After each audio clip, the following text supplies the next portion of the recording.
Today we're going to look back so that we can look ahead with Nerida Conisbee, Chief Economist of Ray White. Welcome to another episode of the Michael Yardney podcast, where we help investors gain clarity amongst the confusion of the many mixed messages regarding our property markets. We want to help them develop the financial freedom they're looking for. And I'm thrilled today to be joined by Nerida Conisbee, Chief Economist of Ray White, who's renowned for her ability to break down the complex economic trends into actionable insights. And she's going to share with us her expert analysis of where our property markets are headed in 2025 based on Ray White's 2025 Outlook report. 2024 was a year of surprises, from economic shifts, changing buyer sentiment, investor behaviour. But today, Nerida and I are going to explore 10 factors, 10 predictions she's got for 2025. So whether you're a seasoned investor or just keeping an eye on the market, or whether you're looking to buy a home this year, I hope Nerida's insights are going to give you a deeper understanding of what's driving our housing markets and how you can prepare for what's next. So let's get started and see what's ahead for property. Welcome to the Michael Yardney podcast, where twice each week you will learn a number of new ideas regarding success, property investment and money in around 30 minutes. Our show is brought to you by Metropole, who specialise in helping you grow, protect and pass on your wealth through strategic property and wealth advice. Now here's your host, Michael Yardney, Australia's authority in wealth creation through property, who has been voted one of Australia's top 50 most influential thought leaders. Hi, Nerida. Hi, thanks for having me on. Well, it's a pleasure having a chat. And let's face it, 2024 threw plenty at us. Rate movements, geopolitical turmoil, falling consumer confidence. Boy, there's been so much uncertainty about rate movements. And at Ray White, you would have seen the shift in buyer behaviour, consumer sentiment, seller behaviour. The housing markets just continued to keep home buyers and investors on their toes.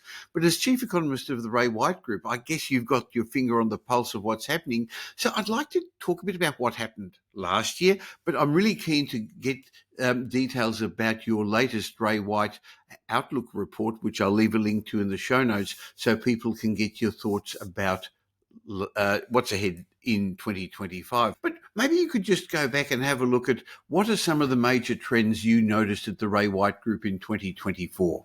Well, it was definitely a strong year. It was a lot stronger than people expected, primarily because interest rates did hit a pretty high level after increasing 13 or so times. What we saw is in about June, the market really peaked in terms of price growth. Prices on average were moving at about 10% per annum.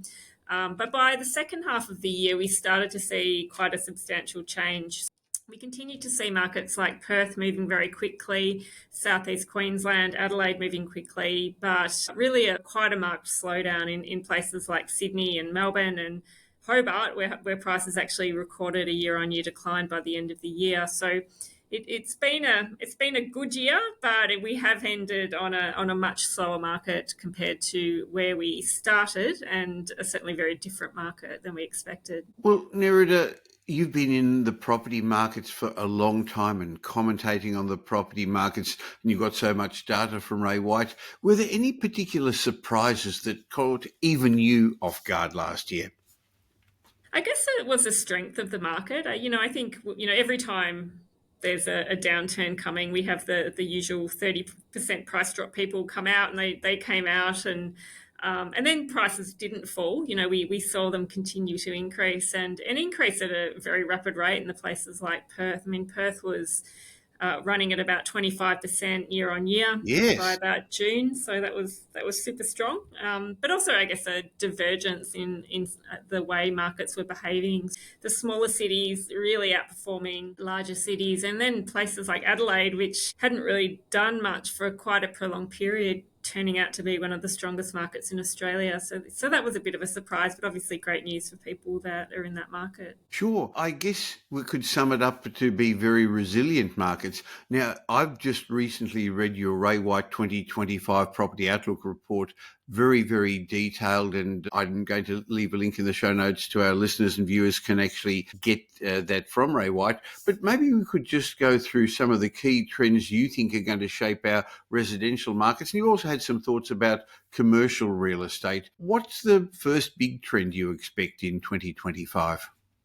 Well, I guess the biggest trend and probably the most important for many of us is what's going to happen to interest rates. And we do expect a Yes. cut. And that's the issue, though, is that the outlook for a cut in terms of timing and the outlook for the number of cuts does continue to change.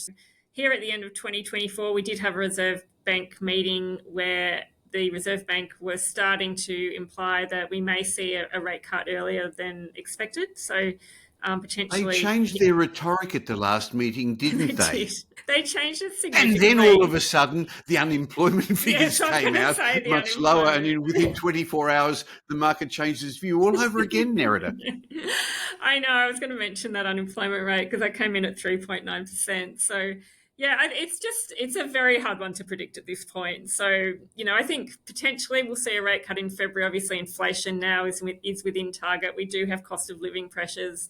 Things are slowing down. We're not in recession, but, we're very close to being in recession. So, it is likely we'll see. I mean, it's, almost certain we'll see a rate cut next year, but whether we see it in February or whether we see it in May, it's still unknown and could change. I mean, depending on what happens with December quarter inflation in particular, it could lead to a much quicker reduction than it otherwise would if it comes in a little bit higher than expected. Well, I see 2025 as a year of two halves. So there's going to be the continuation of the slowing markets in the first couple of months until the rate cuts come. And then we've been around long enough to see how quickly, using the American expression, it can turn on a dime. The market, buyer confidence tends to come back before seller confidence. Buyers start coming in, and with the amount of stock on the market, they take it up. And then all of a sudden sellers think, the auction clearance rates have gone up, but the house down the road sold for more, and people sitting on the sideline are going to get into the market. So how do you think that's going to affect house price values growth over the next year? Yeah, you raise an interesting point around listings because at the end of 24, we did see a big increase in the number of properties for sale. And a lot of it had to do with the fact that the market was starting to soften. People were wanting to get Yeah. out quickly. But listings can also increase when the market gets hot again. And you're right, like we do expect things to remain pretty slow at this point until we start to see rate cuts coming through. If the rate cuts come through in February, the market will pick up more substantially at that point, whereas if they come in the second half, it will be a little bit different. At this point, though, Melbourne and Sydney are the two markets that are the two slowest.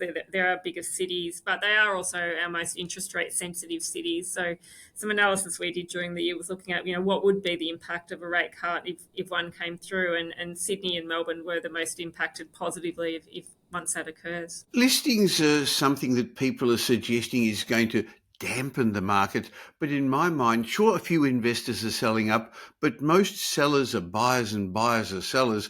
So if there are more listings, in my mind, it also means that when people sell their properties, they're going to be back in the market buying another home. Yeah, I mean, we track listing, like all listing volumes, not just Ray White data. So, we did see in November that they did pull back quite dramatically. Melbourne in particular, Melbourne did see a big surge in activity in September, but even by October, things were really pulling back. So, yeah, absolutely. Next year, if the market does start to strengthen, we do expect more sellers to come to market and a much more active market. But right now, there's still quite a bit of stock on the market. It's very much a buyer's market. But, as you said, things can move very, very quickly and switch from being a great market for buyers to being a really good market for sellers. Now, there's markets within markets, so there isn't a Sydney property market, a Melbourne property market. And interestingly, well, in Melbourne in particular, where I am, the luxury end of the market has been a bit quieter. People don't need to trade their $10 million trophy home for a $15 million trophy home until the market's doing well again, the business is doing well again. And so therefore, that's one of the things that's slowed down here. But you made some interesting commentary in your predictions about the luxury end of the market. Maybe you could share those with us.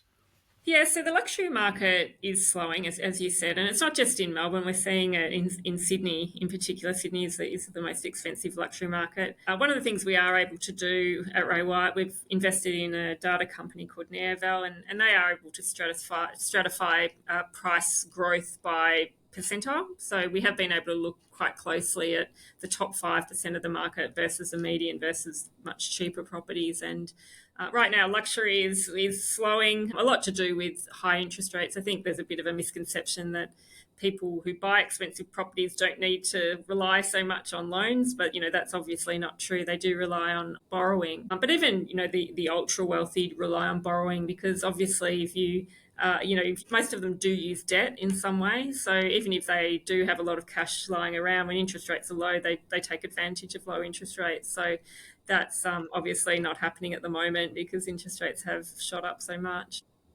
Well, in the past, it's been thought that Sydney and Melbourne are where the luxury expensive homes are, but that's changed over the last little while, hasn't it? Yeah, absolutely. I mean, one of the really interesting markets this year has been the Gold Coast, where we have seen incredibly strong performance. The median on the Gold Coast is now in excess of Melbourne, for example, but also luxury, not just apartments, but also houses. So the luxury apartment market in Gold Coast has changed. The types of developments taking place has changed, but also the types of buyers is quite interesting, because a lot of downsizers now are getting into the luxury apartment market. Developers can build luxury apartments more easily than they can build much more affordable options. So it is leading to quite an interesting dynamic, not just for luxury houses, but also for luxury units as well. Now, you mentioned in your report the golden arc. That's a new expression that I hadn't come across. Maybe you could explain to us a bit about what you mean by that, Nerida. Yeah, so I guess when we talk about capital cities, we talk about Brisbane and Sydney and Melbourne, but what we are seeing is this region which extends from Byron Bay up to Tweed Heads through to Gold Coast, including Brisbane, and then Sunshine Coast. And we didn't quite know what to call it. I mean, often we talk about southeast Queensland, but obviously this region also includes northern New South Wales, and it is an area that people are moving to. They do continue to want to live there. The economy has changed quite dramatically, and we're also seeing people go there permanently. So it is moving from being like a holiday destination. It is still a holiday destination. Obviously, it's a beautiful part of the world, but people are moving there permanently, and it is dramatically changing pricing and demand in that region. Very much so. Over the years, I've been taking my family, and we've been going to the Gold Coast, for example, on holidays, and it's matured so much, but same as the Sunshine Coast, that now it really has got a significant base of permanent residents and its own economy too, which is now driving it. And I can understand why in a lot of those areas people are paying those high prices to live there, especially near the water. Nerida, while a lot of people are interested in residential real estate for their homes or investment properties, there's also been a swing to commercial real estate, something I got involved in many years ago and something I recommend to clients when they're at the right stage of their cycle. Over the last couple of years, they've got to have a substantial asset base already before they get into commercial real estate, in my opinion. Industrial property has been the flavour of the month over the last couple of years. We're not manufacturing much anymore, but we're needing to warehouse and distribute all those things brought from overseas. Retail's been out of favour. I guess it all started over COVID, didn't it, when a lot of our shopping strips became empty and desolate. But you're seeing a resurgence of retail, I understand.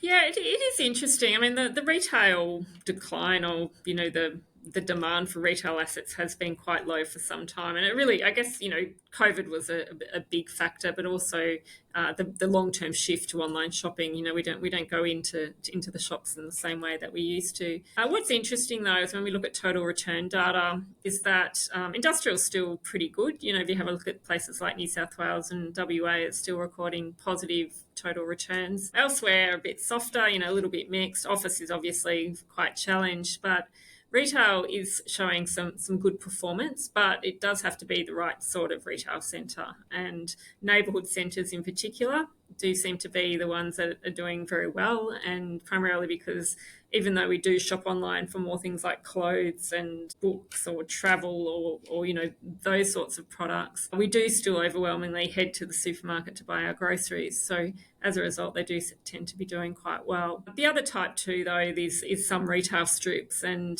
some retail strips, particularly those areas that have a lot of high density development, either having taken place or about to take place, are also strong strong performers because people in walkable areas do like to walk to their local shops and not have to travel so far to head out to buy basic items. Well, that's changed a lot with the large apartment towers around our transport hubs and also close to the CBD where people are living above retail and it's so easy, as you say, just to walk to the local restaurant or service provider. But there is a sector of the commercial market that you're a little bit concerned about, and I'd agree with that. You mentioned in your report the death of the secondary office market. Maybe you could just elaborate a bit on that.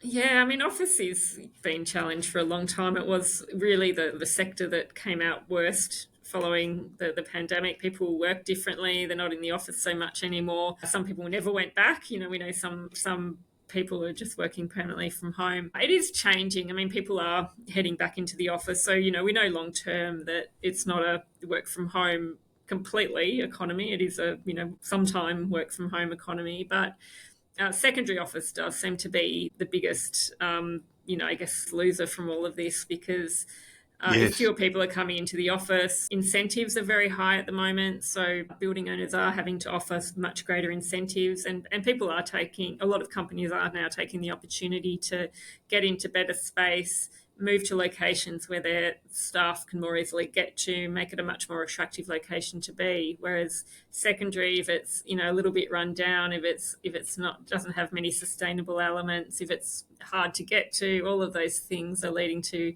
much lower levels of demand. It's interesting that there's been suggestions that, okay, let's change some of those secondary office buildings to apartments. That's a bit hard when you have all the toilet and the facilities in a particular area, just the way they were built.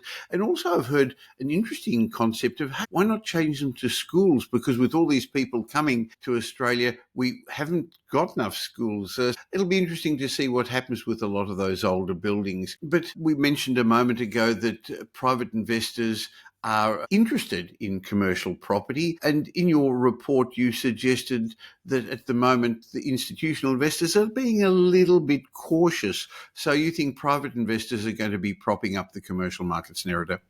Yeah, I mean, they definitely did in 2024. When we have a look at net buyers and net sellers, institutions were, or the REITs in particular, were net sellers of commercial property, whereas privates are jumping in. And it's typical every cycle when we do have a downturn in commercial property, we do see the listed space typically sell.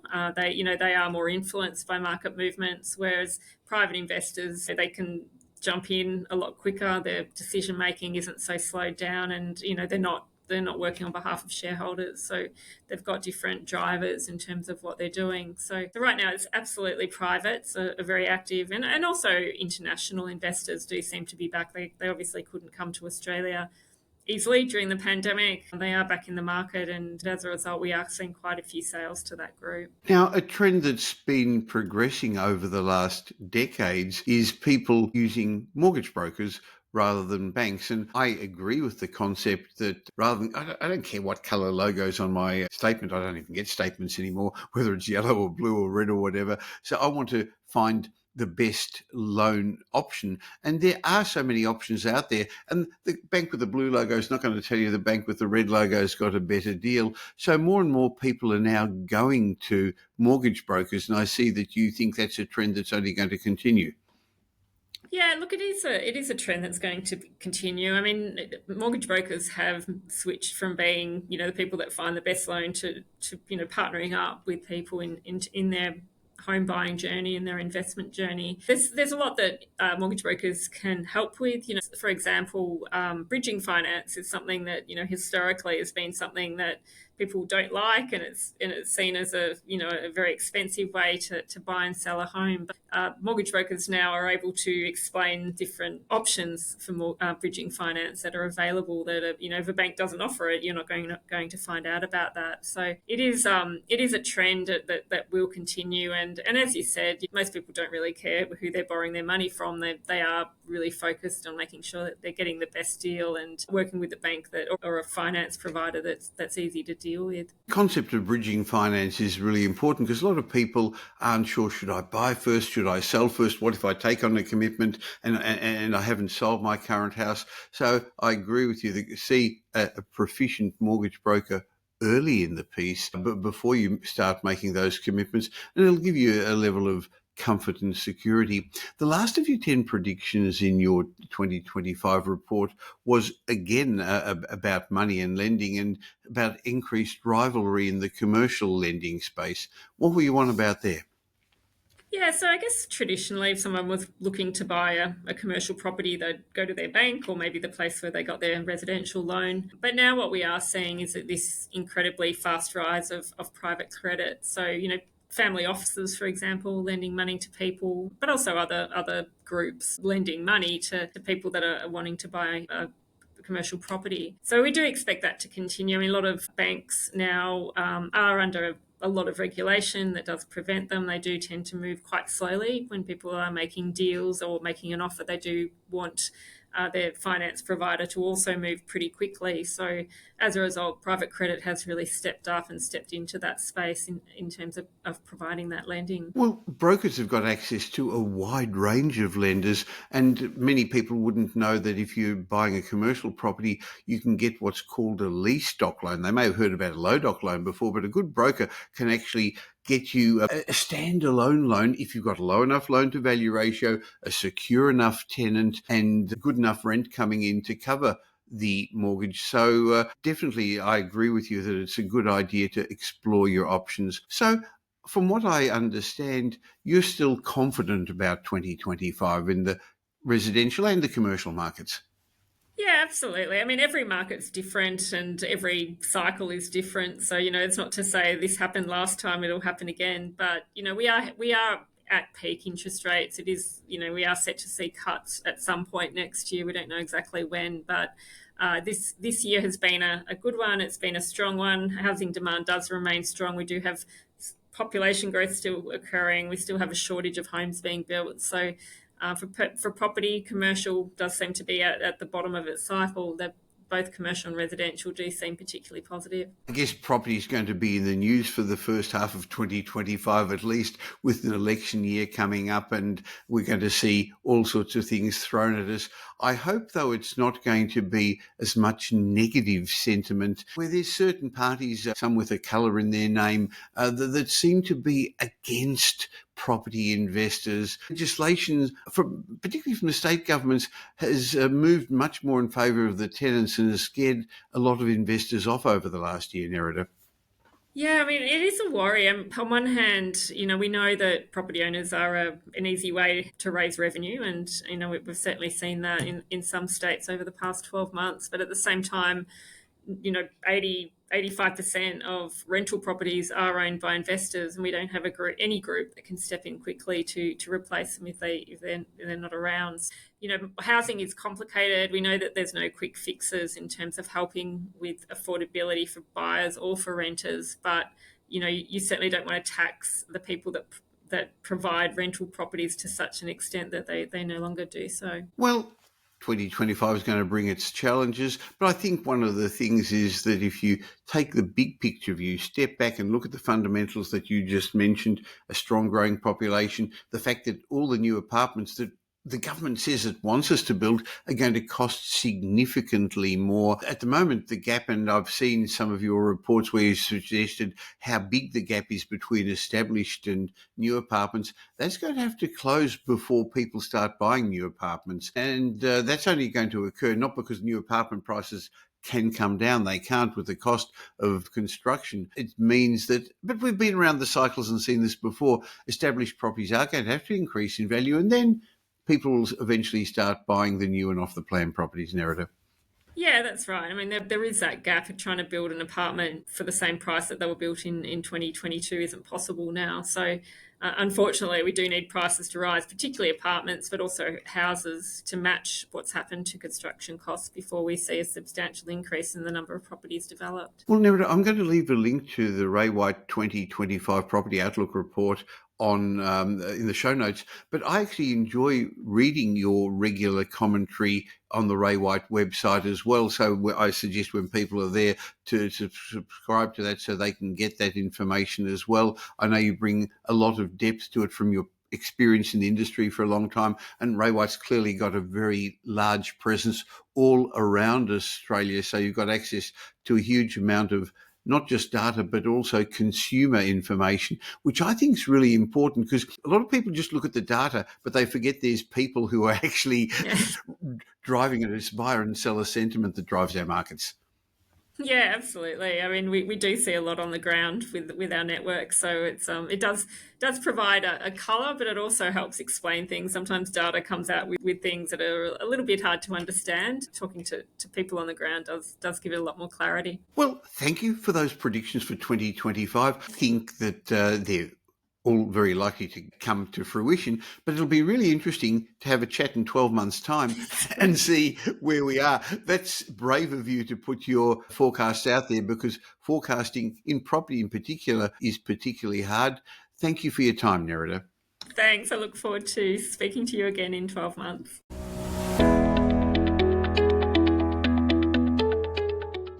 I share my mindset message with you. I just want to suggest that 2025 is going to be a great year for some people in property, while others are going to continue sitting on the sidelines. At the end of 2024, I heard many investors still worrying about the fact that more properties are coming on the market for sale. They're worried that may hold price growth. Maybe unemployment's going to go up because the Reserve Bank's trying to make that happen. Inflation's remaining higher than the Reserve Bank would like, and interest rates are going to remain higher for longer. And so these potential investors and home buyers were sitting on the sidelines waiting for signs to improvement to make their move in the property market. On the other hand, strategic investors were taking a long-term view, and boy, have they benefited in the last 12 months because they're not worried about where interest rates are going to be or the economy is going to be in 6 months' time. They're making their plans based on where the housing market will be in 5 years' time or 10 years' time. They're seeing the fact that there's more properties for sale as a sign reflecting that sellers are now back into the market because sellers also tend to be buyers, and that just means that there's growing confidence that interest rates have peaked and the market's going to move on. So if you want to understand what's going to happen in 2025 and why we believe that the next stage of the cycle is going to start again when interest rates fall and when APRA loosens its buffers, and if you want to get in before the crowd, have a chat with the wealth strategists at Metropole. Go to metropole.com.au. I'll leave a link in the show notes and have an obligation-free wealth discovery chat to explore our options. By the way, we're much more than just another buyer's agent. We help our clients safely outperform the markets and grow their wealth and pass it on to future generations through strategic property and wealth advice.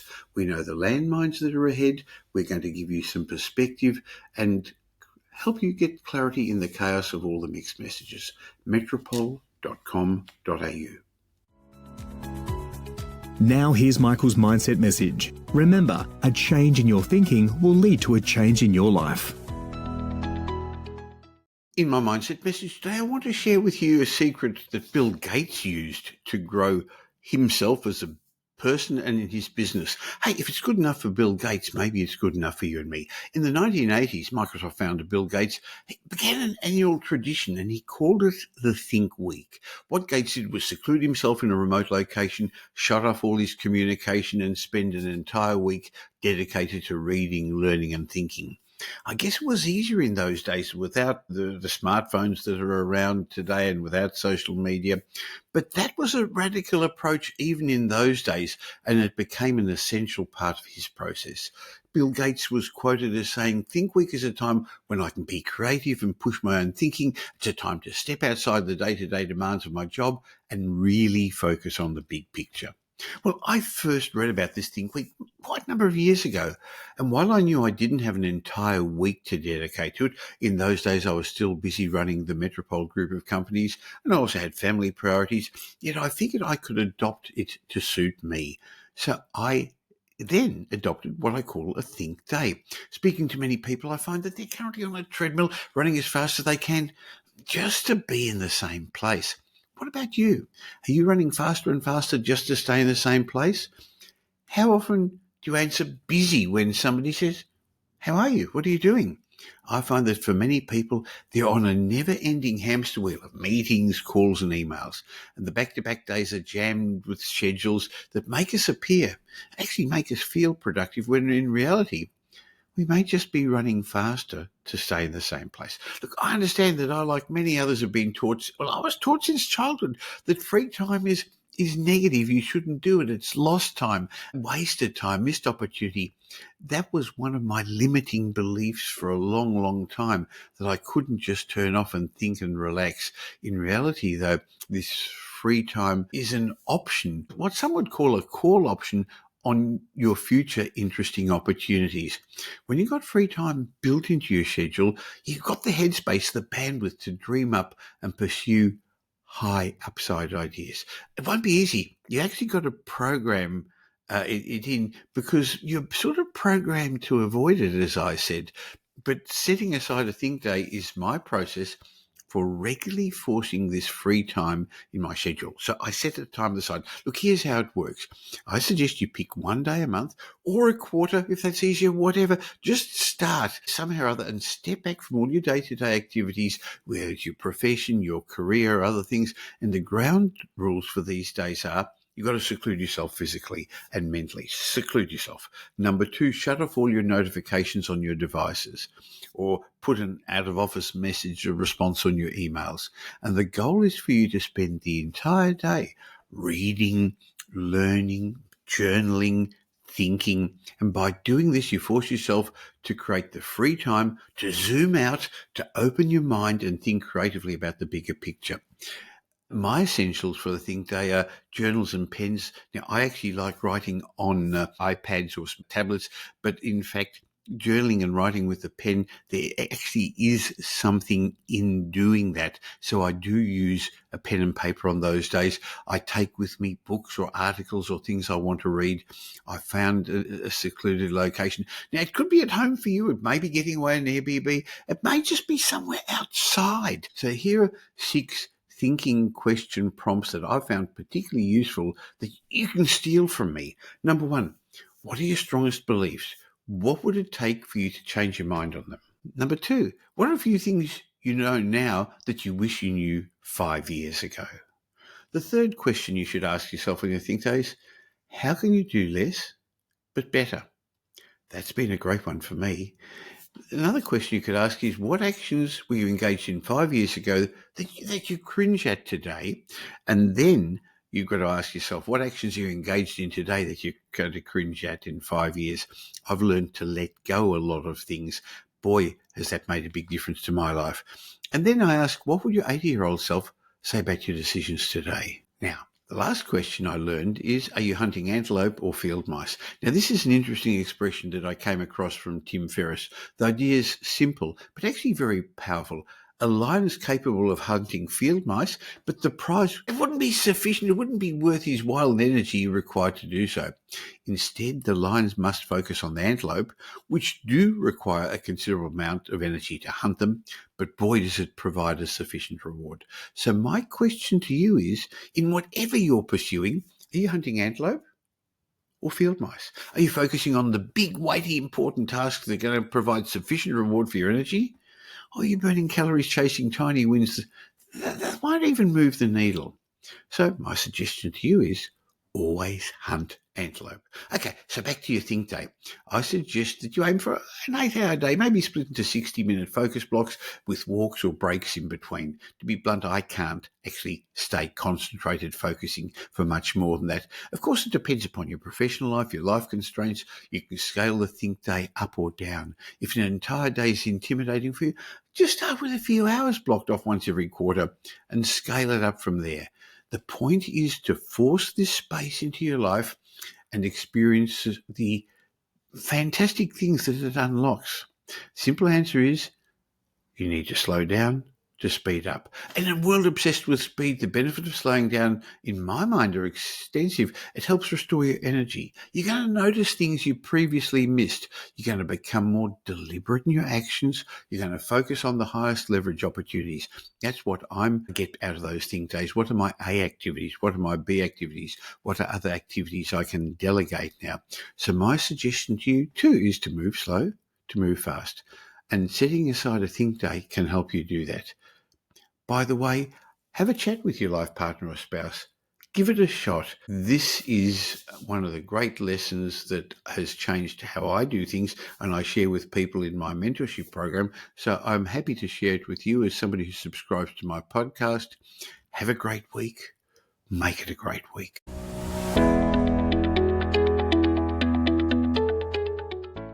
Thank you for spending the last little while with me. I hope you got some benefit from this show.